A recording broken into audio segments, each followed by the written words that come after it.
Kaleshwaram project నాణ్యతా లోపంపై మాజీ CM KCR బాధ్యత వహించాలన్నారు కాంగ్రెస్ ఎమ్మెల్సీ జీవన్ రెడ్డి. ప్రాజెక్టు నిర్మాణంలో అక్రమాలకు పాల్పడిన దోషులను ఉరితీయాలన్నారు. కరీంనగర్ మాజీ ఎంపీ వినోద్ నోరు అదుపులో పెట్టుకుని మాట్లాడాలని హెచ్చరించారు. కాంగ్రెస్ చేసిన త్యాగంతోనే తెలంగాణ ఏర్పాటైందని తెలిపారు. బీఆర్ఎస్ హయాంలో మిల్లర్లు కటింగ్ పేరుతో రైతులను దోచుకున్నారని ఆరోపించారు. ప్రభుత్వ whip Adluri Laxman. Engineer design ఇస్తే దాన్ని రూపొందిస్తే చక్కగా ఉంటుంది, లీడర్ రూపొందిస్తే ఎట్లుంటది? మేము మా ఆలోచన మేము ఇంజనీర్ల ముందు పెడతాం. ఇంజనీర్లు ఏదైతే డిజైన్ రూపొందించాలి, మేమే డిజైన్ రూపొందిస్తే ఇంకొక ఇట్లుంటది. CM is very firm on it. ముఖ్యమంత్రి గారు చాలా ఫర్మ్ గా ఉన్నారు.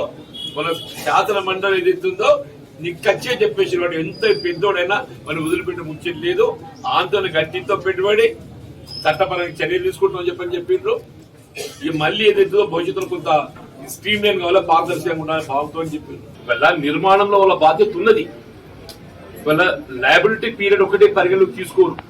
ఈ లయబిలిటీ పీరియడ్ తోడు ఏదైతుందో నిర్మాణ లోపాలను కూడా పరిగణలోకి తీసుకుంటారు.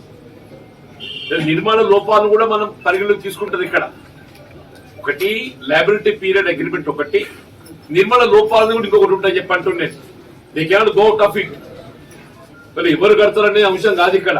ఇప్పుడు ఈ సెకండ్ సీజన్ ఉందే, ఈ కాళేశ్వరం మీద 1,00,000 ఎకరాలు కూడా సాగు లేదు. మల్లాడ సాగర్ నీళ్ళు లేదు, రంగనాయక సాగర్ నీళ్ళు లేదు.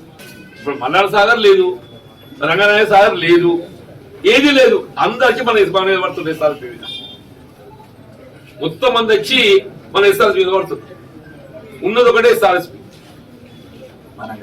మనం కట్టింది చూడు. ఇప్పుడు ఏదో ఫ్లడ్స్ వచ్చి కొడుకుపోయి పంపులు అంటున్నారు కదా, కింద దేవాలయాలు కట్టాను మనం ఇప్పటికీ. దీని కింద ఇక్కడికంటే ఇంకొక 10 times ఎక్కువ వచ్చింది వరద అక్కడ దేవాలయం. అక్కడ ఒక్క పంపు చెక్కు చెదరం లేదు, మొత్తం ఇంటాక్ట్ ఉన్నాయి దేవాలయం. అంటే ఇది నిర్మాణం లోపల అనేది కొంత నాణ్యత ప్రమాణాలు పాటించాలి. సాంకేతిక పరిజ్ఞానం కూడా ప్రధానమని చెప్పండి. నువ్వు ఏ విధంగా సాంకేతిక పరిజ్ఞానం లేకుండా లీడరు డిజైన్ రూపొందిస్తే గిట్టుంటుందా?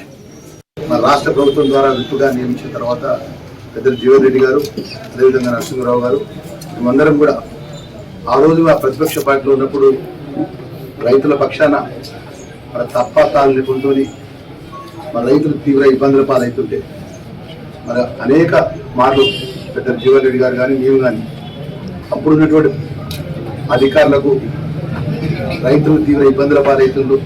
వడ్ల కొనుగోలు విషయంలో ఒకట మన ప్రభుత్వము మిల్లర్లు కటింగ్ పేరుతో రైతులు ఇబ్బందుల పాలు చేస్తున్నట్టే ఏ ఒక్క కాగితం ఇచ్చినా కూడా, ఏ ఒక్క రిప్రజెంటేషన్ ఇచ్చినా కూడా ఎమ్మెల్సీ జీవన్ రెడ్డి గారు రాష్ట్ర ముఖ్యమంత్రి రాసినా కూడా వాళ్ళు రైతుల పక్షాన్ని ఎప్పుడు కూడా దీని మీద విచారణ జరిపించడం.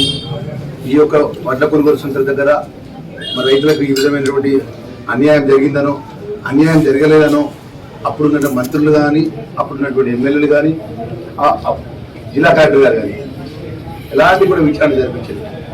ఇప్పుడు ప్రజలు ఎంతో నమ్మకంతో, విశ్వాసంతో ఈ రాష్ట్రంలో కాంగ్రెస్ పార్టీ అధికారంలోకి వచ్చింది. మరి రాబోయే కాలంలోనూ కూడా రైతులకు మద్దతుగా ఉండే విధంగా పెద్దలు మేము ఒకటే కోరినాం కలెక్టర్ గారిని. ఏదైతే ధర్మాకాంటస్ రషీదులో గతంలో పెద్దలు జీవన్ రెడ్డి గారు రిప్రజెంట్ చేసిన విధంగా ప్రతి రైతుకు ధర్మాకాంట అస్టు చూపించి ఎక్కడ తప్పాతాలు లేకపోతే మిల్లర్ కటింగ్ పెట్టుకుంటా వడ్ల కొనుగోలు సెంటర్ జరగాలని చెప్పేసి, కొనుగోలు రైతులు జరగాలి అనే ఒక విషయాన్ని రిప్రజెంట్ చేయడం జరిగింది. అదేవిధంగా ఈ జిల్లాకు సంబంధించినటువంటి గోదావరి పరివార ప్రాంతానికి స్టాండ్ ఏది ఇస్తూ ఉందో ఈ స్థానికంగా ఉన్నటువంటి ప్రజలకు ఉపయోగపడే విధంగా ఒక నిర్ణీతమైన రేటు ధర ఫిక్స్ చేసి ప్రజలకు అందుబాటులో వచ్చే విధంగా ఇసుక అందరికీ అందుబాటులో రావాలి. బయట రాష్ట్రాలకు ఇక్కడ ఇసుక తరలించద్దనే విషయాన్ని కూడా వారికి దృష్టికి తీసుకెళ్లడం